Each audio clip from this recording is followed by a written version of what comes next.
नमस्कार। 4 दिन पहले जब फिल्म आदिपुरुष का टीजर रिलीज हुआ, तब से लेके अभी तक चारों तरफ एक हंगामा है, एक शोर है। फिल्म इंडस्ट्री में, चैनल्स में, जर्नलिज्म में, एडवर्टाइजर्स में, संत समाज में चारों तरफ एक शोर है। चारों तरफ डिबेट्स हो रही है, चारों तरफ भली बुरी बातें कही जा रही हैं। मेरे पास भी सैकड़ों फोन आए होंगे, सभी चैनल्स से फोन आए, जितने सभी जर्नलिस्ट हैं, बड़े बड़े जर्नलिस्ट, और सभी के फोन आए। They wanted my reaction on that, on the teaser, कि आपको कैसा लगा, आपके क्या रिएक्शन है, आप क्या सोचते हैं इस बारे में। मैं आपको सच बताऊं, मैंने एक भी शब्द किसी से नहीं कहा, मैंने बात ही नहीं की उस विषय में। मैंने कहा नहीं, मुझे कुछ नहीं कहना है। लेकिन मुझे लगा कि मुझे आपसे कुछ बात तो करनी चाहिए, आपसे करनी चाहिए। मेरे मन में बहुत सारी बातें बहुत सारे समय से आती रही हैं,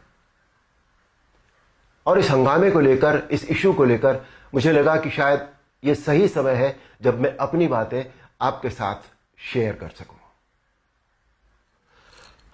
दोस्तों, ध्यान से सुनिएगा। रामायण, महाभारत, श्रीमद् भागवत जैसे जितने भी ग्रंथ हैं, शास्त्र हैं, यह हमारी सांस्कृतिक और धार्मिक धरोहर है। यह हमारी संस्कृति है, यह हमारी जड़ है। सारी मानव सभ्यता के लिए यह नींव के समान है, और न तो नींव को हिलाया जा सकता है और न ही जड़ को बदला जा सकता है। नींव या जड़ से किसी भी तरह का खिलवाड़, किसी भी तरह की छेड़छाड़ बिल्कुल भी ठीक नहीं है। हमें इन शास्त्रों से संस्कार मिलते हैं, जीवन का आधार मिलता है। ये धरोहर ही हमें जीने की कला सिखाती है। हमारी संस्कृति विश्व की सबसे प्राचीन संस्कृति है। हमारी हर पीढ़ी इसे युगों युगों से आत्मसात करती आ रही है, जिसका सबसे बड़ा एग्जाम्पल है 2.5 साल पहले जब कोरोना आया था, तो कोरोना ने लोगों की धार्मिक भावनाओं को तब से लेकर आज तक और भी प्रबल कर दिया है। हमारी धार्मिक परंपराओं और मान्यताओं को और अधिक पुष्ट किया है इस महामारी ने।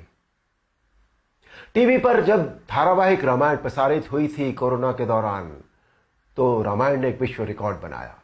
आप सब जानते हैं, हम सब जानते हैं, ये एक बहुत बड़ा संकेत है हमारी मान्यताओं और परंपराओं की प्रामाणिकता का।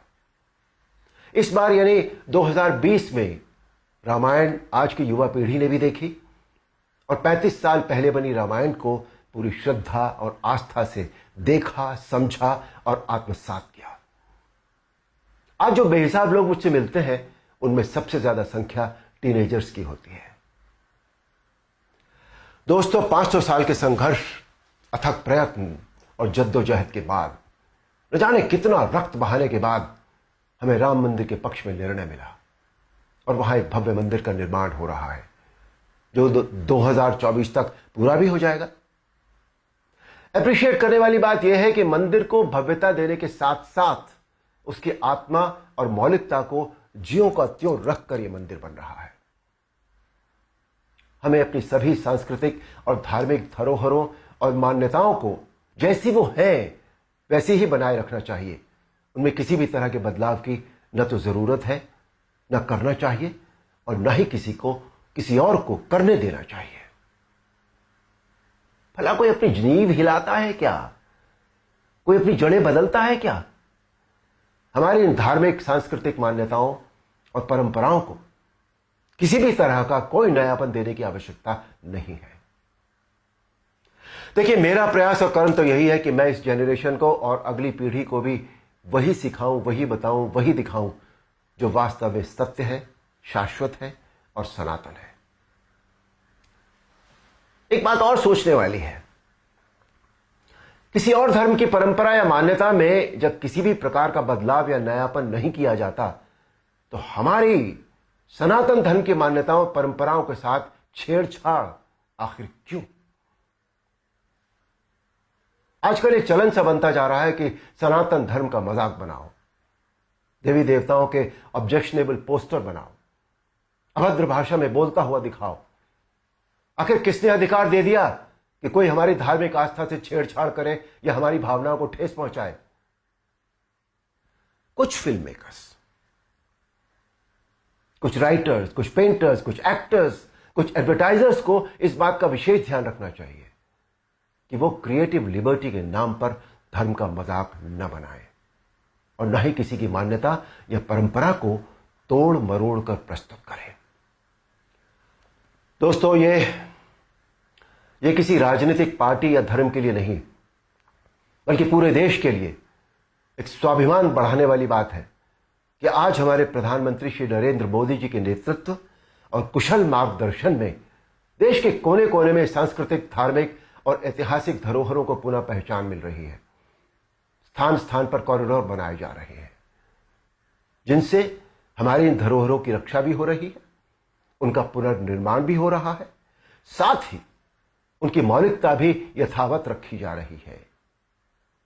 मोदी जी, ये देश सदैव आपका ऋणी रहेगा। मेरा अनुरोध है आप सबसे कि आप सब पूरी सक्रियता और जागरूकता के साथ अपनी अमूल्य सांस्कृतिक, धार्मिक मान्यताओं और धरोहरों को सहेज कर संभाले रखने का संकल्प करें और दूसरों को भी इसके लिए प्रेरित करें। धन्यवाद। नमस्कार।